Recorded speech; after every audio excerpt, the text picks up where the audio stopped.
Hello everybody, welcome back to Circuit Park Zandvoort. We're just on the Dutch North Sea coast in the sand dunes, a few hundred meters from the water, in one of the most historic European Grand Prix circuits of them all. Last Formula One Grand Prix held here back in 1975, 1-2 for McLaren. In those days, McLaren tag Niki Lauda, who went on to win the title by half a point, beating teammate Alain Prost then and in the championship. Today, though, it's the second race weekend here for the WTCR series, the World Cup, and the fourth race weekend of the season. You just saw the blue Cyan Racing Lincoln Co's heading towards the front of the grid. They were the dominant force in qualifying after being there or thereabouts in free practice. They seem to have found another second or so in qualifying, and WSC, the group that arranges the rules and regulations for the TCR series, has stepped in immediately. They've had a power reduction and weight added to the cars before this race since qualifying, so we'll have to wait and see just how much of a difference that makes. But we're on board with our poleman, Ted Bjerg, the dominant force by a few thousandths over his teammate Ivan Muller, as they start 1, 2, 3, and in fact they qualified 1, 2, 3, 4 on the grid.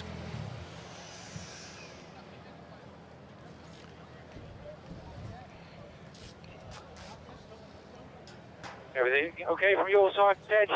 Have you done the fourth gear ramp? Yes, I've done the fourth gear ramp. Did a practice start, Wolfie can check it. I thought there was a lot of wheel spin in the second phase. And then I went ahead, also to check the entrance after turn 2 into turn 3. If the throttle didn't come off, really, so just check that on the data, please. Interesting little conversation between Ted Bjerg there and Ron Hartfeld. We'll come back to that in a moment, but let's have a look at how the cars line up. It was a dominant 1, 2, 3, 4 in qualifying for Cyan Racing Lincoln Co. Ted Bjerg and Ivan Muller on row 1, and their teammates, Cyan Performance Lincoln Co. Andy Preyer and Jan Erlaché qualified 3rd and 4th. Where's Erlaché gone? You'll find out. Mikel Ascona starts 4th as a result, the only Cupra in the top 10. Then there's an all-Volkswagen row with Benny Leuchter and Johan Christoffersen. They're 5th and 6th. Teammate Mehdi Benani is in 8th. Where's Rob Huff? You'll find out. Jean-Carl Vernet is 7th, the only Audi in the top 10. There's Erlaché, 5-spot grid penalty for misdemeanors in qualifying, basically causing Farfus to crash. Nicky Katzberg, the only Hyundai in the top 10. He's in 10th. Norbert Michelis is teammate 12th. Fredrik Vervisch won a race last weekend. He's 11th. Daniel Hegloff, he had a 5-place grid penalty for contact with Hupp in race 3 in Slovakia, so he goes down to 13th, ahead of Esteban Guerrieri, Aurelian Panis and Augusto Farfus, who didn't get a final qualifying run in. Neither did any of the Hondas, actually. They were all just about to set good times when teammate Thiago Montero went off. So Niels Langeveld, the Dutchman, Nestor Girolami down in 18th. He's got a 3-place grid job as well. Gabriele Tarquini 19th. Tom Coronel, a very frustrated 20th, ahead of Attila Tassi. Marcin Kwa in 22nd, our race winner last race in Slovakia. Gordon Shedden 23rd, ahead of Kevin Chacon, who, like his teammate, got 2 podiums for Alfa in Czechoslovakia. Thiago Montero brought out the red flags in qualifying, therefore lost his time. Rob Huff, engine change, back of the grid. So 4 penalties, 3 for driving offences and 1 for that engine change, have altered the grid. Nevertheless, what doesn't alter Richard Coleman is that Cyan Racing Lincoln Co., having been ish in the top 10 in first free practice, moved to the top in second free practice and left everybody half a second behind in the qualifying session. Well, let's hear from Tom Coronel next.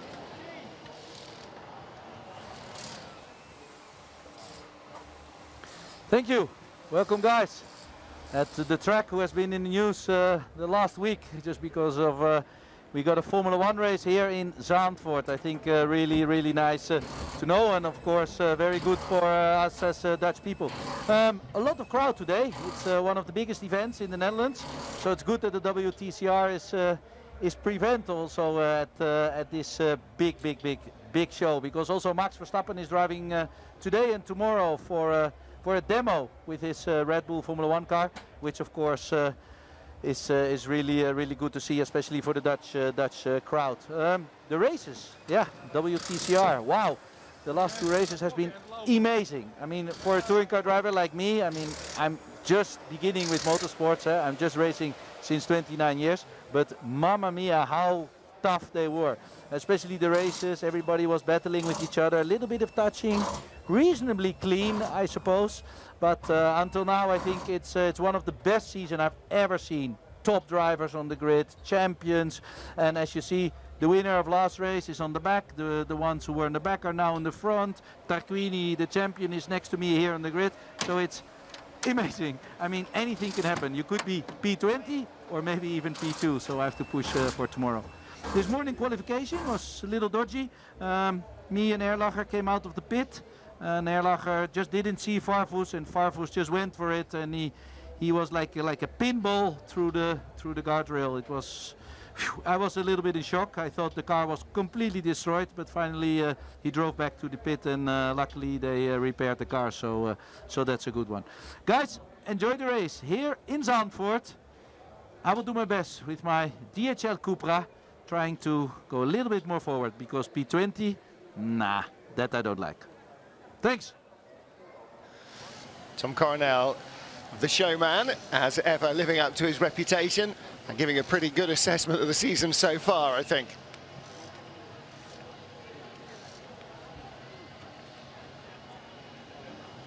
It was bright and sunny on the grid, Richard Coleman. Ideal conditions for the fans. What about in terms of racing? How much does a hotter track affect the cars here? I mean, it's a bit of a high tyre wear circuit anyway. It certainly is. There's lots of high-speed flowing sections, but not that much that's completely straight. So therefore, the tyre is always doing something, and therefore it is one of the higher tyre wear circuits. Also, it's one of the circuits that has a high degree of circuit evolution, and being so close to the North Sea and all these sand dunes that you'll see in the wide panning shots, we have a lot of dust and sand that blows across the circuit. So it's very, very difficult for the engineers to dial in the cars to this particular circuit. But yes, as you said, Martin, it's normally pretty high tyre wear here. This is a tough circuit last year for Hyundai. They didn't score a single point across 4 cars in 3 races. Nicky Katzberg, who was on pole in both qualifying sessions a week ago in the Slovakia ring, he qualified 10th in the first qualifying session. In fact, he didn't qualify 10th. He's got 10th because of penalties ahead of him. Jan Erlacher qualified 4th, should be starting on row 2, but that penalty, as Tom described, go and have a look at Tom Coronel's internet feeds, particularly his YouTube reporter qualifying. It's got onboard footage there. He and Erlacher had just come out of the pits, had just come out of Tarzan, the first right-hand corner. Erlacher was having a bit of a weave, and Farfus was fully committed on a blazing hot lap. Had to swerve between the other 2 cars, and Erlacher having a weave over to the right as Farfus tried to go around his right. Basically, Farfus ended up in the barriers on the right and then going straight off, which explains why he'd gone straight off at a corner that we thought you couldn't possibly go straight off on. So that's Erlacher, got a penalty really for not watching his mirrors. Nestor Girolami got a 5-place penalty for overtaking under the red flags that followed the demise of Thiago Monteiro into the gravel. So that was unfortunate for him as well. Well, Mehdi Banani in his Golf qualified well for the first time this season, and he's in 8th position.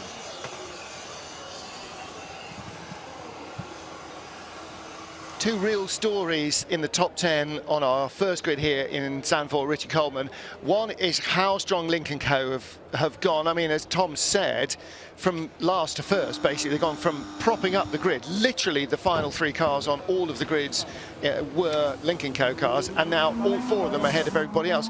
And they were 7/10 clear of the next closest car.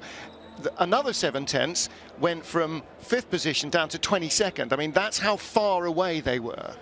Yeah, and they've had their collars felt by the rule makers since qualifying, which is a very unusual step. That's hardly ever happened in this new era of touring car racing.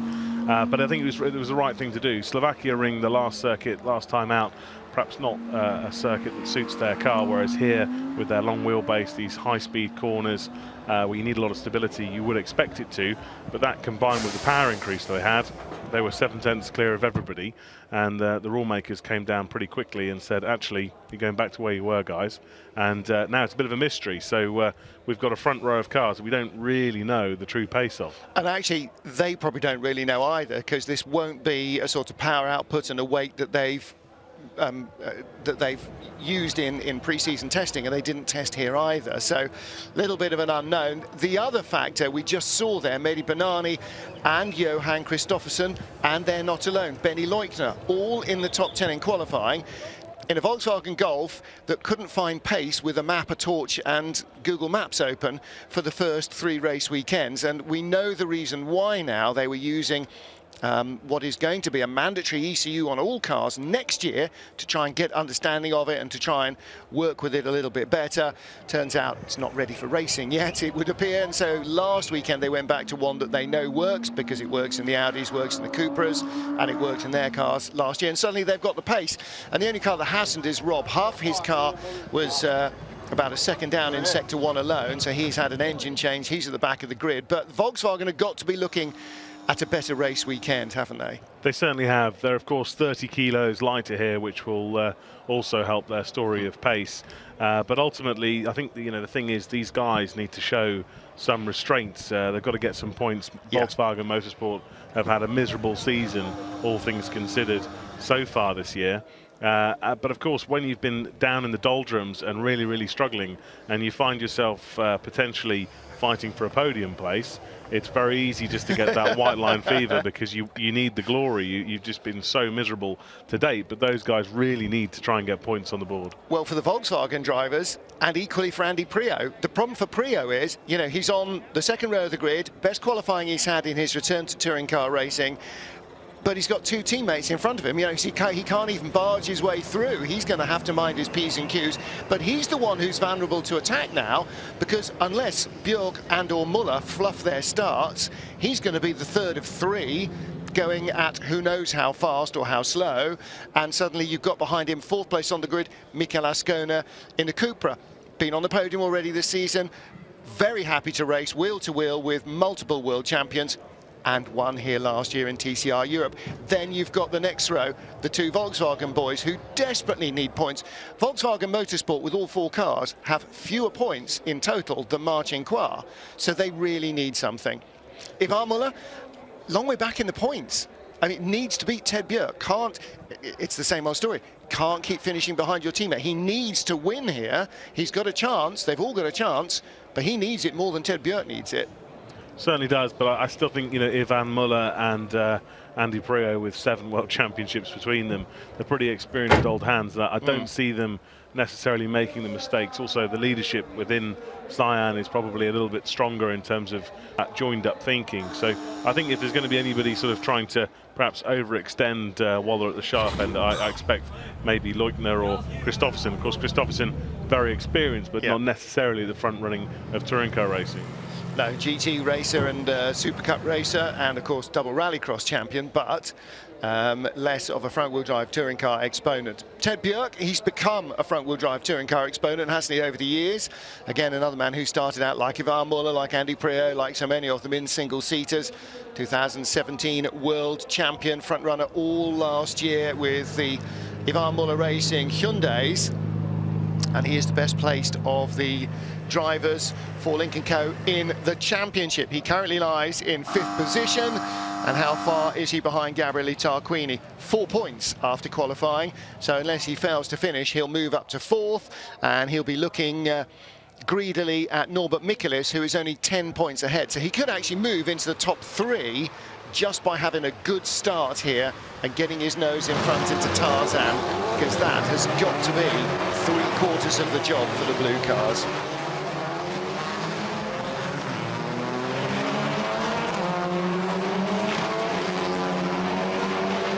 So the field heads away. Warm, sunny afternoon here at Zandvoort in the Netherlands. Not sure where the big Eurovision party is this weekend. Obviously, none of the Audi teams will need to go from Belgium, Norpoint, as their home nation is known, for WRT and Come To You.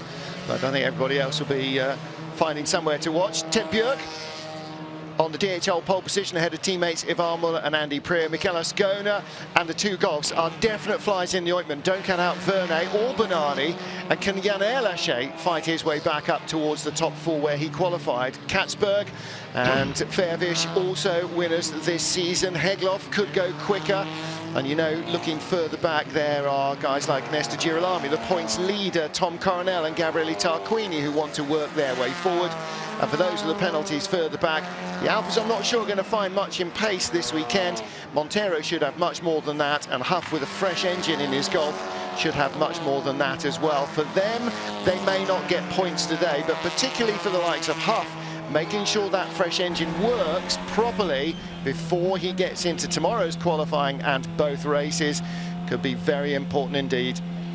Nesta Girolami, the points leader by just 2 now after Slovakia ring from Esteban Guerrieri. Guerrieri, his teammate, starts in 14th and he starts in 18th. Nesta, the Hondas were improving when Thiago Monteiro went off and all 3 other Honda drivers lost quicker laps. Nesta Girolami then also had a further 3-place grid drop because he didn't slow down under the red flags quickly enough and actually went past somebody by mistake. So the 3 Sign Racing cars leading the field round, and there's no doubt that they will form up in line astern, and whoever's tail gunner will be the man who is charged particularly, and this may be Andy Prieur, with ensuring an all-Sign Racing podium. If Jan Erlache can make progress and make it a 1, 2, 3, 4, that would be a first in WTCR racing. Around the final corner, the Arie Luyendyk bocht, and onto the start-finish straight the field comes, ready for race 1, the 4th race weekend of the TCR World Cup, WTCR series here in the Netherlands. And after failing to impress so far as a whole this year, Sign Racing's new Lincoln Co has dominated in qualifying. 1, 2, 3, 4 on the grid. Penalty for Jan Erlache sees him start down on row 5, but the top 3 positions are still all filled by the Sign Racing machines from China. The Lincoln Co's have always been fast off the line so far this season. One thing to maybe look out for is that quite often the dirty side of the grid, the inside there, is often a little slower away. Like I said, there's sometimes a fine grain of sand from all the dunes that blows across. So the lane on the left there is a lot cleaner than the lane on the right. And sometimes we've seen cars get a poor getaway on that side. 8 World Championships, or 8 World Touring Car Championships in the first 3 places on the grid. 1 down in 19th and 1 more in 26th.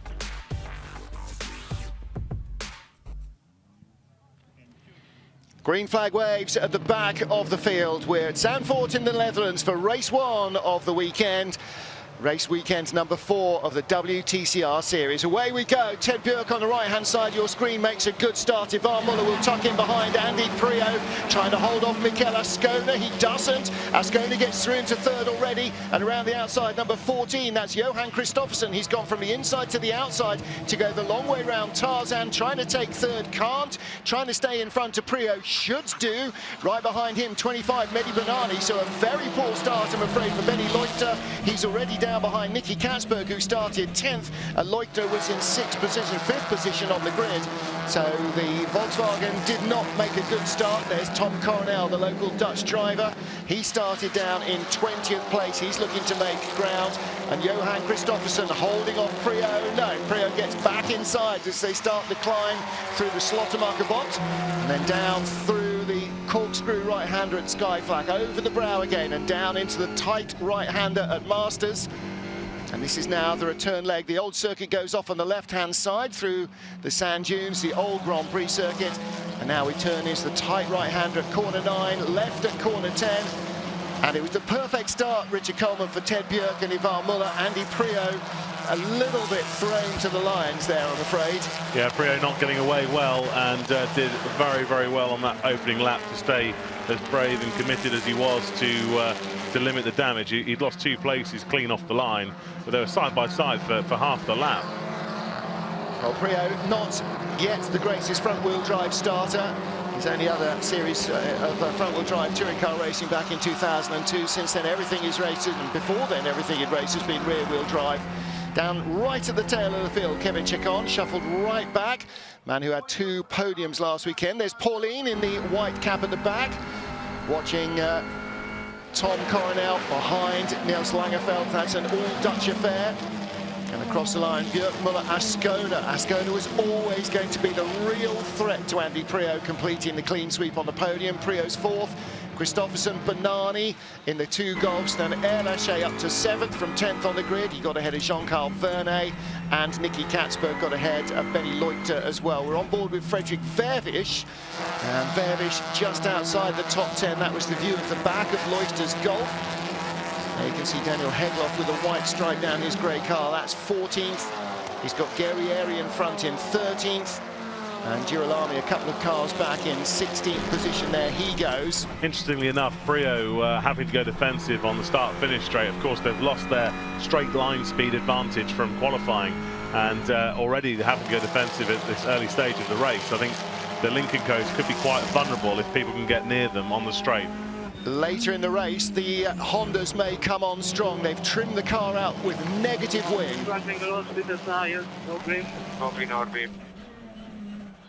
Lost a bit of tyre grip already. Well, contact there. Aurelien Panis down the inside of him. Augusto Farfus, the number 8. Hyundai, he moves up. Nestor Girolami goes with him, so Girolami gets by Panis as well. So Panis loses 2 places down to 17th. Girolami in 16th. Not yet, but before the race, Esteban Guerrieri had his wing set at 0, and Nestor Girolami's at -2, so to generate lift on the straight, basically on the back, to try and make it quicker in a straight line. For this reason, as you come out of the Arie Luyendyk corner, then you get onto the long front straight down to Tarzan, and look at the effect it's having already. Guerrieri in the slipstream as Priaulx tries to hold off Christopherson and Bernani. Leukter has come up the order ahead of Frederik Verwisch and Nicky Katzberg. And was there a move? No.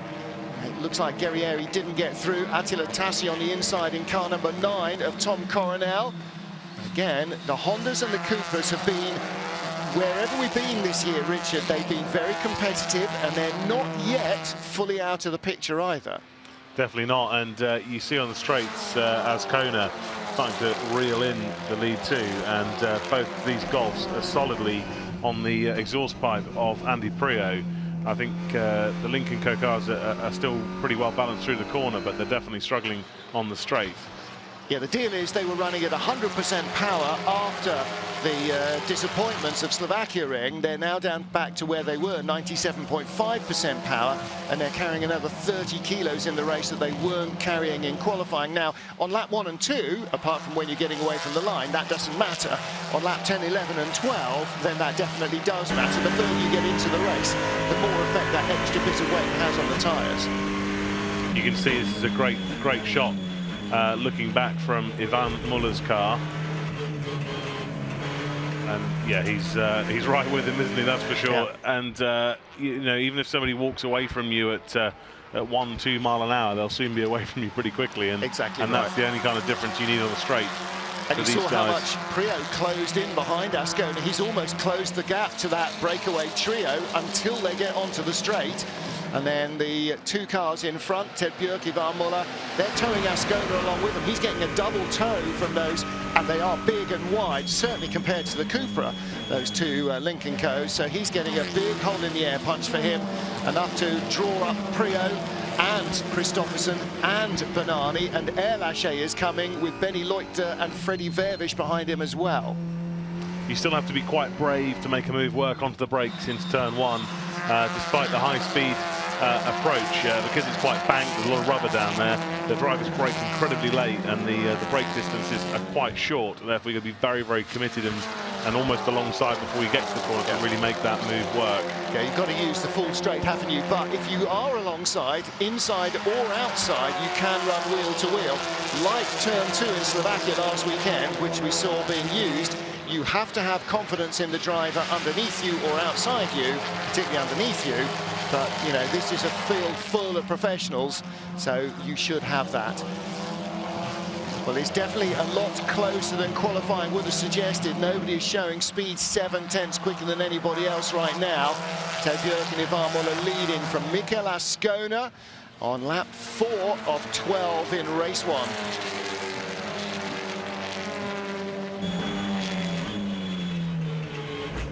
Into the S's, Ascona's nimble Cupra nibbling at the back almost of Ivan Muller's bumper. Yeah, Ivan having to take a slightly defensive line already.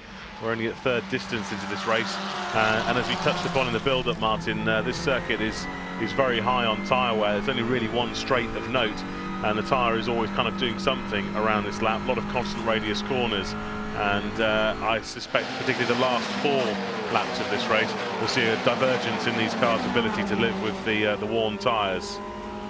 Now, Norby was complaining about his tyres. What's he saying now?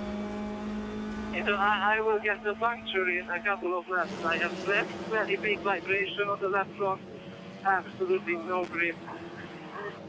Well, Norby has just dropped 7 places on that lap. Look, he's just staying out of the way of everybody. And he's clearly, I mean, if they're not getting those buying signals, he is pleading to the team to say, let me come into the pits and do something, because otherwise they're going to end up with a puncture. And again, old school, this is like Brands Hatch Grand Prix circuit. Look at the runoff there isn't. You know, you only need to think back to last year when he made the tiniest contact with Ivan Muller there in Hugenholz, and he was on top of the barriers. Yeah, very little runoff, and even if it's not a matter of hitting something solid, you see these huge gravel traps, and any touring car going into those is very unlikely to get back out again, just get stuck and beached. So yeah, proper old school circuit here, Martin, as things used to be in the 90s really. But I love that. I love the fact that you know, the driver's mistakes are punished, and it's not for the faint-hearted. I think he's on the limit, but I'll see if he can go a bit. Okay, we tell them. We tell him. That was a proper Formula 1 radio message. It would be nice if Ted can push a bit. Which means, come on, I'm the one who's got somebody attacking me for second place. So clearly he's not unworried about Mikel Ascona. I'm sure he thinks he can handle him in a straight fight. Not sure he thinks it's going to be quite as straight a fight as that if they get onto the straight with Ascona in a good position. BOP arguments aside, you know, Ted's leading this race. He's very in control of this race. He knows that we're only a half distance. He's got to look after those front tyres. Yeah. So he doesn't want to go any faster than he has to. And he knows that Ivan isn't going to do anything silly behind him. He knows that he's his teammate. He knows that we see Norbert Mikulits pull off. No surprise there, given the radio comments we had from him some moments ago. But going back to Ted Björk, he knows that Ivan's not going to attack him and certainly do anything rash. So he's just quite happy controlling the pace of this race. Whereas, of course, Ivan doesn't have that luxury. He's got Mikel Ascona behind him, last year's European champion, trying to make a name for himself. He'd love nothing more than to overtake a 4-time world champion. Absolutely right. Yeah, Ascona's not minding his P's and Q's for anybody. He's going to race whoever it is, and that's why he's in this field. Why he's been doing so well. Good view on board at the start with the 86 car of Esteban Guerrieri. Norbert Mikulits got away in front of him. I wonder if we see a little bit of contact here, or whether there was just a big lock-up. Norbert was saying he had horrible vibrations. Well, a little nudge into the back of Nicky Katzberg. Niels Langeveld on the outside there. You saw Benny Leuchter from the overhead shot getting a shocking start. And Gabriele Tarquini, now always among the fastest starters in any front-wheel drive car, apparently this time rather too fast. So Tarquini with a 5-second penalty to add to his time for a jump start. Tarquini's down in 18th anyway. This may not be the strongest weekend for Hyundais. Only Nicky Katzberg in the points from the 4 Hyundais. Gabriel is 18th, Augusto 22nd, and Norby has retired to the pits. Yeah, if you're going to pick up a penalty for a jump start, you want it to be when you're having an off weekend, yeah, and you're already out of the points. So disappointing nonetheless, but if it really could choose an event, it would probably be this one. Yeah, or the Nordschleife. Neither are particularly favourites of his after last year, and the Nordschleife never was. Nicky Katzberg really turning his season around. 2 poles last weekend, didn't win either race, but scored strongly in all 3 races. And here he is in the points again. And he was saying that work after they left Hungary basically transformed the car 100%. He said, now I feel I can actually drive it, and he really showed that last weekend.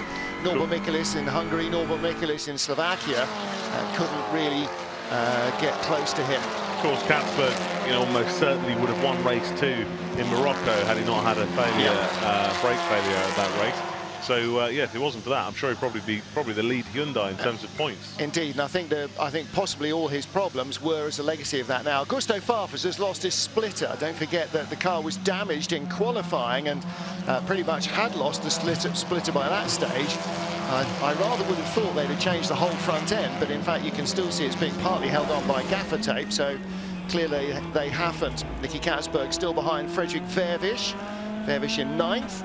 Vervisch did win a race, of course, in Slovakia. He won the first race, drove around Marcin Kła, who took the lead from Nicky Katzberg into turn 1 on lap 1. And Vervisch went by him a couple of laps later without any problem, turning comfortably inside in the drizzle, much tighter than the Alfa could manage. Mar then held on for second, and he ended up winning race 3 of the weekend as well. The first win for the new Alfa Giulietta Veloce. And again, there's only 3 cars in this race right now, aren't there? The 2 Scion Racing cars and Mikel Ascona. Only one of these 3 drivers. Oh, did Ted Björk win here last year? No, he didn't, did he? No Hyundais. No, so only one of these drivers has won a race here at Zandvoort, and that's not one of the blue cars. So, Andy Priaulx, again in qualifying, we touched on the fact, Richard, that when he was racing in the World Touring Car Championship in the RBM Team BMWs, they spent a lot of time testing here at Zandvoort, so he probably knows this track as well as any other on the planet, and probably better than almost any British track as well, despite having raced there for a couple of seasons. Yeah, and of course the DTM Championship visit here in testing and in racing. Yep. So yeah, you're right, but he's still got that Golf for company, and if anything, he's dropped off that front group a little bit, I would say. Starting to perhaps struggle a little bit now he's lost the toe.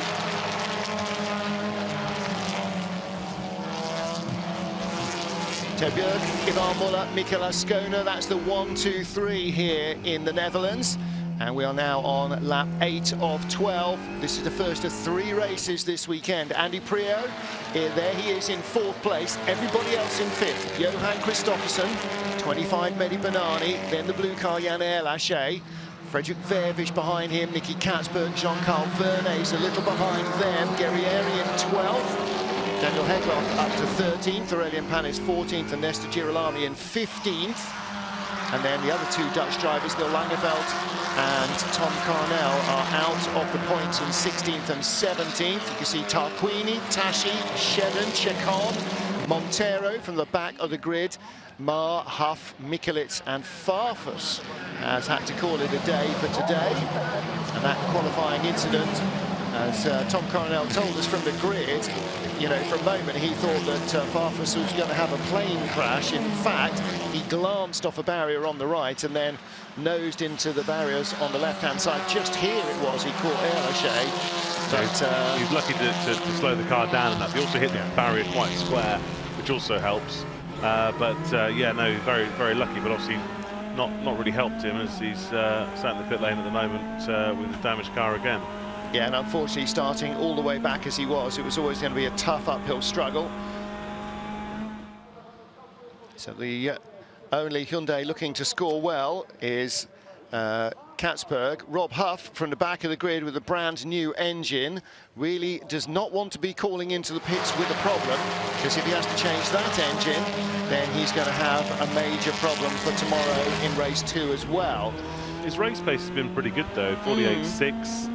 I'd say that's pretty reasonable. Probably, just to give you an idea that the front runners are kind of running in 48.8. So Yeah, that's pretty ballpark, to be honest. Yes, unfortunately, it looks like he might have set another quick race lap and scored no points as a result. And that's sort of been the story of Volkswagen's season. Looks like Benani and Air are going to score, but the 2012 World Touring Car Champion will be in Eurovision mode tonight, 0 point.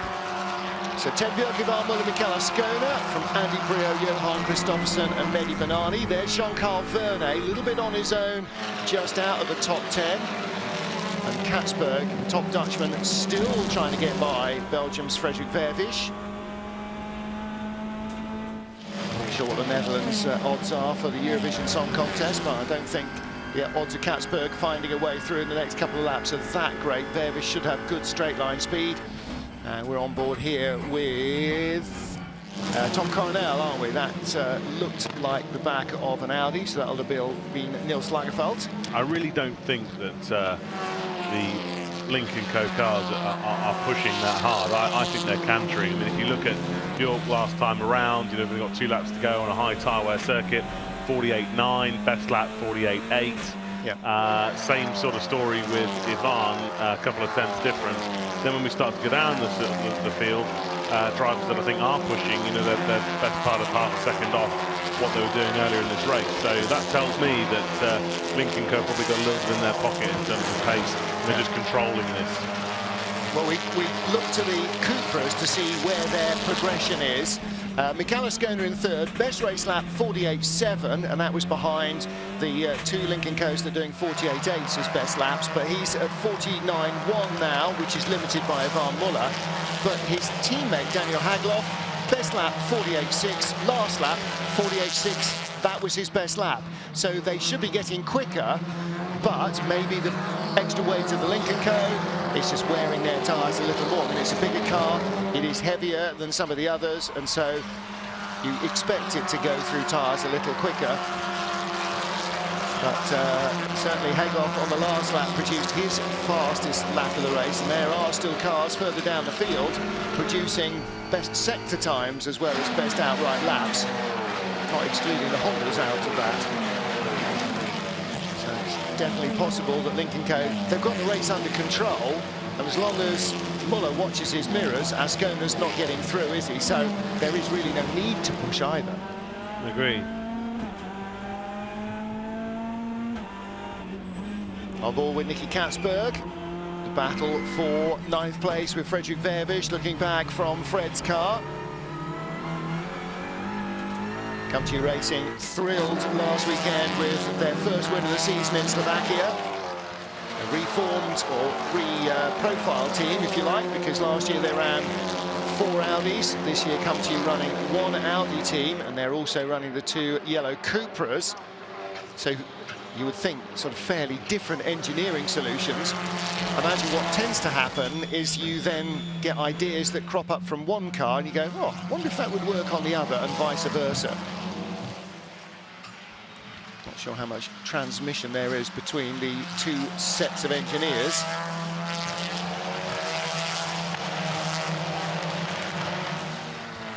Jan Erlaché can't shake off Benjamin Leuchter's Golf any more than Andy Priaulx can shake off Johan Kristoffersson and Mehdi Benani, can he? It looks like the Golfs actually should be going quicker. They've all had better fastest laps than the Link & Co's. They're all down in the 48.4s. The Link & Co's are all 48.8s. 48.9 for Erlaché. So the Golfs could go quicker. If you imagine, actually, if we're looking at what they're doing now, we're going to qualifying tomorrow, we could have an all-Golf top 4. Or possibly 3 if Rob's engine is not playing the way it should do.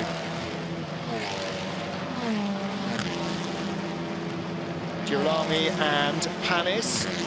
And is that Panis going back into the points? No, he was in 14th, Girolami was in 15th, so Nestor got a good run on him in the Honda. Maybe pulled alongside on the straight. We didn't see the beginning of that, only saw the end of it. Panis holding on to the position, defending 14th. He's got Daniel Hagloff just up the road in front of him. The gap is growing. If you don't make a mistake, it's quite easy to maintain your position around here. It's one of the easiest circuits to defend from. Having said that, Prio's just lost another spot. By him has gone Johan Kristoffersen. We didn't see the move, but there's no question there's a Gulf in fourth. So Muller in second, last lap of the race. And that will be particularly galling for Prio, because losing a position's one thing, losing a position on the last lap is entirely a different thing. That's why Ascona is pushing so hard behind Ivan. Commentators curse of saying how easy it is to defend around here as a three-time world champion gets overtaken. Don't worry, I'll send Andy a message. We'll throw you under the bus for that one. Down into the S's. It's still a 1-2 for Sign Racing Lincoln Co. Ted Björk heading towards victory, his second of the season. Ivan Muller in second place behind him. Ted Björk's ability to win races never in doubt. He obviously won the WTCC in his last year in 2017. Yeah. But you know, I think he won more races than anyone last year, but didn't build a championship out of it. And that's what Ted's got to do now. But a very convincing win for Lincoln Co. And he left Ivan Muller to deal with Mikel Ascona in the final lap. It is a 1-2 for Lincoln Co. Mikel Ascona, another podium for him and PWR. Johan Kristoffersen fourth, and that is the best Volkswagen result of the season. Is it? Or am I talking rubbish? What's Rob Huff done? Yes, that is the best Volkswagen result of the season. Fifth place for Andy Prio, his best result of the season. Sixth place for Mehdi Benani. Bearing in mind, Andy Prio might be disappointed not to be third. Last weekend, all of his results started with a 20 in front of the number, not fifth position. Good. Thank you, John, mate. You've done me proud. Thank you very much. Really appreciate it. Yeah, thank you. Good job. Car was great. So, big thank you. Nice win. Car was great, and so was Ted. Winner of race 3 in Marrakesh, of course. And he claims his first win in race 1 in the Netherlands. And there's the move around the outside. Andy Prio did not make it easy for Johan Kristoffersen, did he?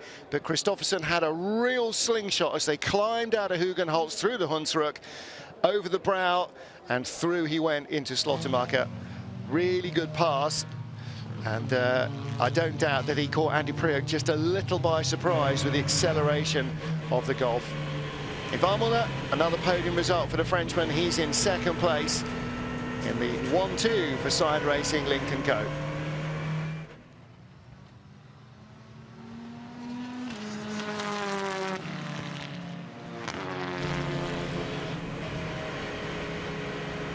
Good job, Ivan. Good job. P2.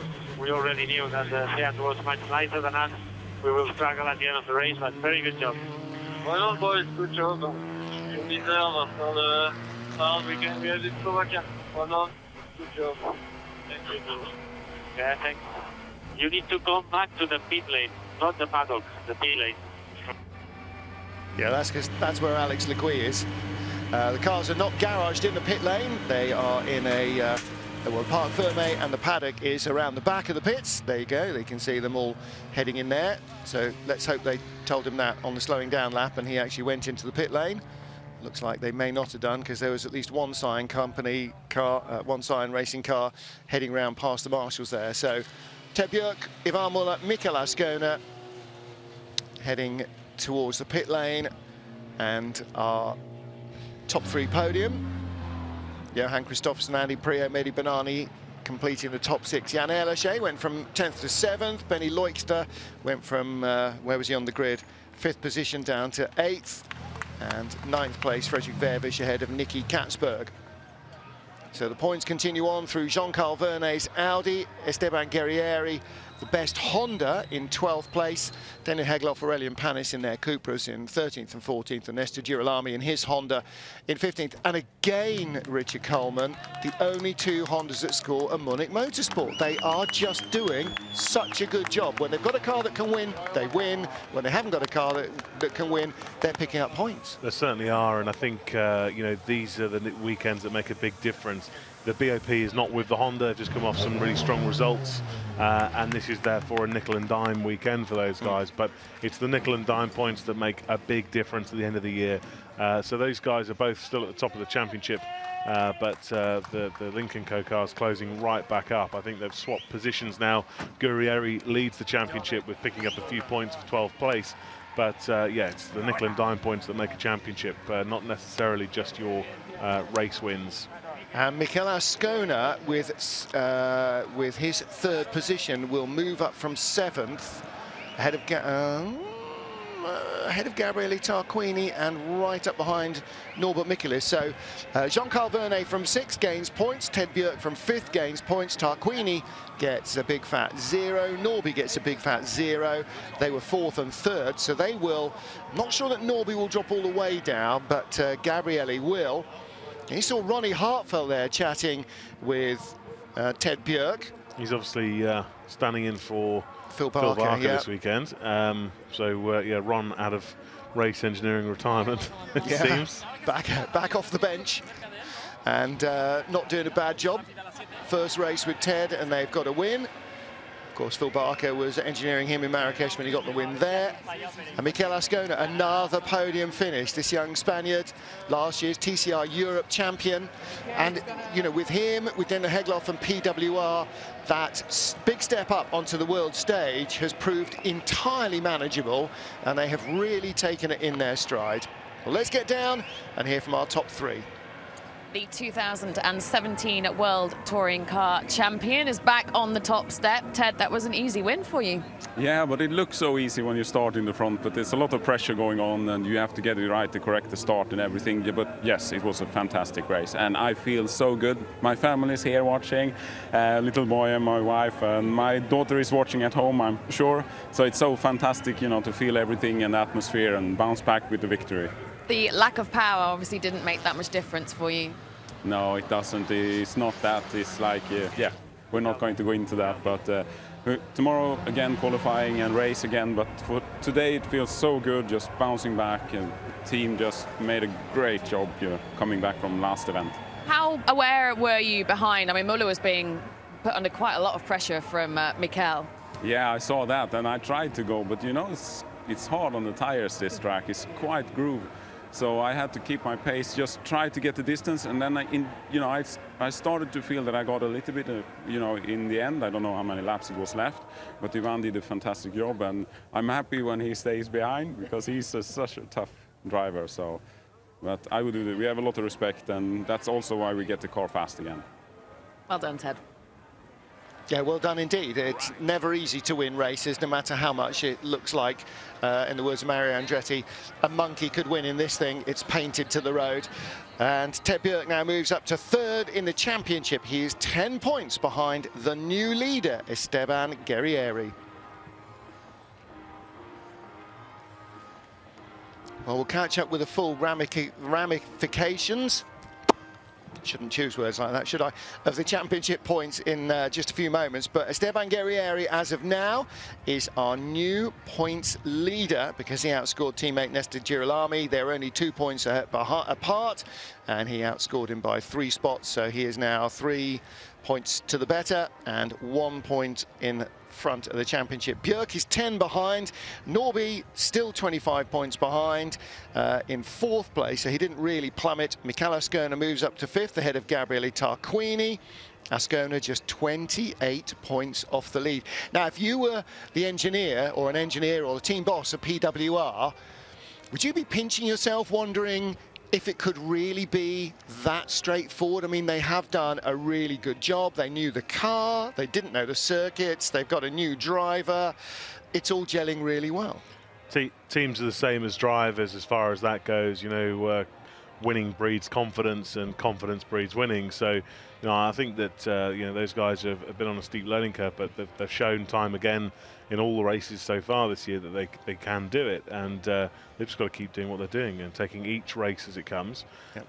Of course, slightly flattered perhaps sometimes that it seems to be one car that's up there, and therefore perhaps they get away a little bit more with the BOP, but They've just got to keep doing what they're doing. Well, they're definitely making a great stab of it with the Cupra. It's been competitive. This car's been competitive, more competitive than it was last year, it would seem. And Aurelian Panis actually just a point now behind Daniel Hagloff, or one spot behind him in the points.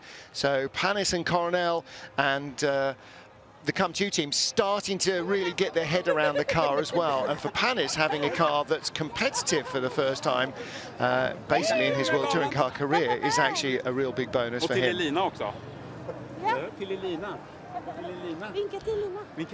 So nice for Ted to have his family with him. For them, a little bit of time on the beach now before tea time. So we talk about it being a family atmosphere. It's not just the drivers and teams who are part of the family, but the families make it a real family as well.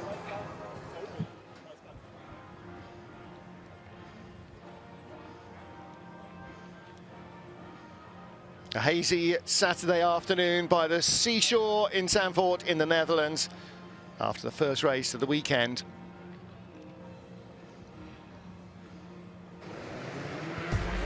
Race 1 in Zandvoort, and a great start from Ted Björk and Ivan Muller from the front row to dominate the run down to the first corner for Lynk & Co. Andy Prio was not so fast away, beaten to the draw by Mikel Ascona, who slotted into third as the Golfs put pressure on Prio behind. Both Volkswagens of Johan Kristoffersson and Mehdi Banani looking strong, but none stronger than Ascona, pushing Ivan Muller, a four-time world champion, to hurry up or get out of the way. Getting out of the way was not part of Muller's plan. Lynk & Co wanted this podium and needed it badly.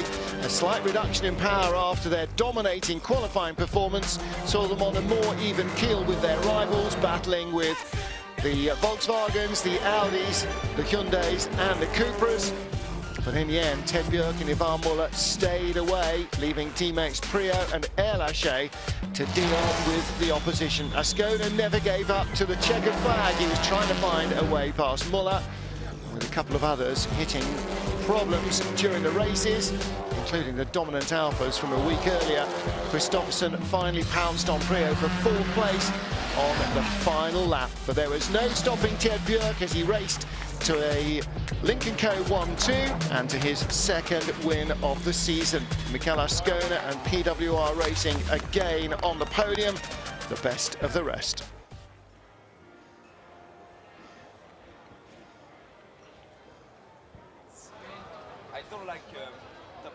Ladies and gentlemen, welcome to the podium of our first race here, Circuit Zandvoort of the FIA World Touring Car Cup by Oscaro.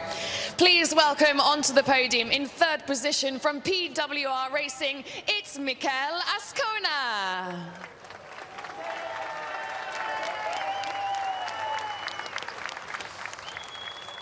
Please welcome onto the podium in second position from Cyan Racing, Lynk & Co, it's Ivan Muller.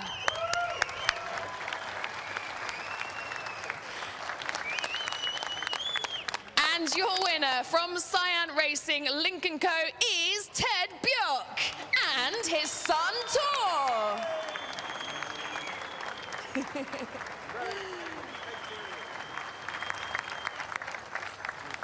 And representing the winning team, Cyan Racing, Lynk & Co, is Norton Blood.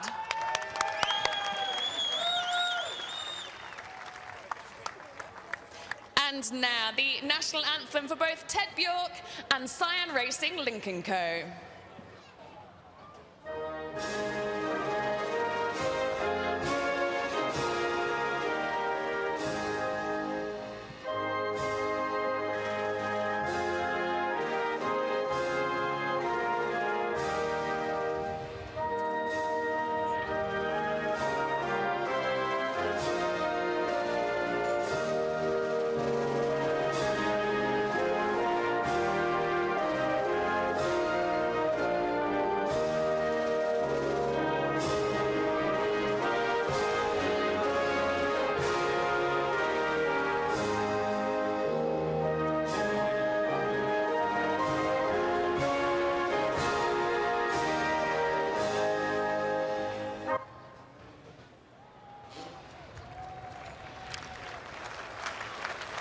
So Swedish anthem for Sign Racing and Ted Björk. Ted and Tor Björk, obviously. I like Tor's coordinating daddy helmet colours on his and ear now defenders. the trophies. Presenting the third position trophy to PWR Racing's Mikael Ascona is Chief Sporting Officer of Circuit Zandvoort, Erik Vyers.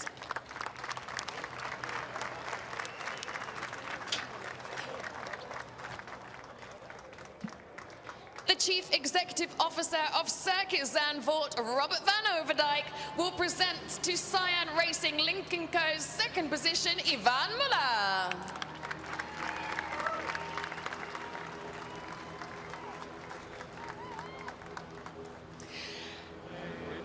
Erik Vyers, Chief Sporting Officer of Circuit Zandvoort, will now present the winning trophy to Cyan Racing Lincoln Co.'s Ted Björk.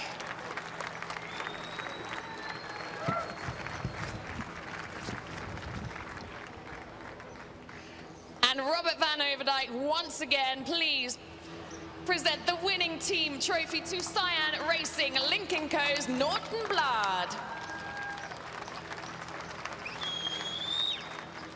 Now please come together for your official photographs.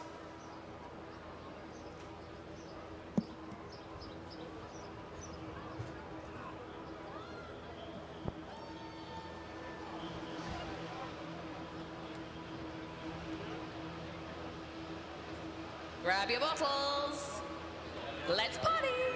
Little premature, I think. Never start the drinking before you're halfway through the songs. That's what I say.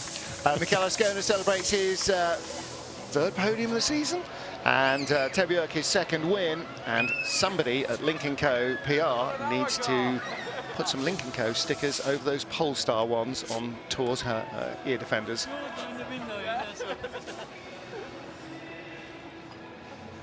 So race one done and dusted from the Netherlands. We are back with qualifying, with our three-part qualifying on Sunday morning, bright and early, and then races 2 and 3. And for now, Munich Motorsport still with the lead of Cyan Racing Lincoln Co. Cyan Racing Lincoln Co. 1-2. The other Cyan Racing team with Andy Prio and Jan Elish a little further down the order didn't score quite as strongly, and Hyundai N-Sport of course are yet to quite break the 200-point margin, so they're now 55 points behind Munich Motorsport. And of course they were last year's champion team with Ivan Muller Racing, and it looks to me rather as though there might be some top single-seater action coming up for the crowd. We'll see you tomorrow morning, bright and early, for qualifying. Tell them. Tell him.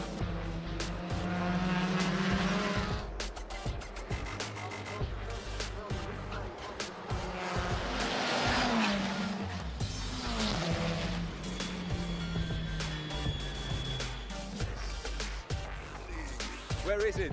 Where is it? Yeah?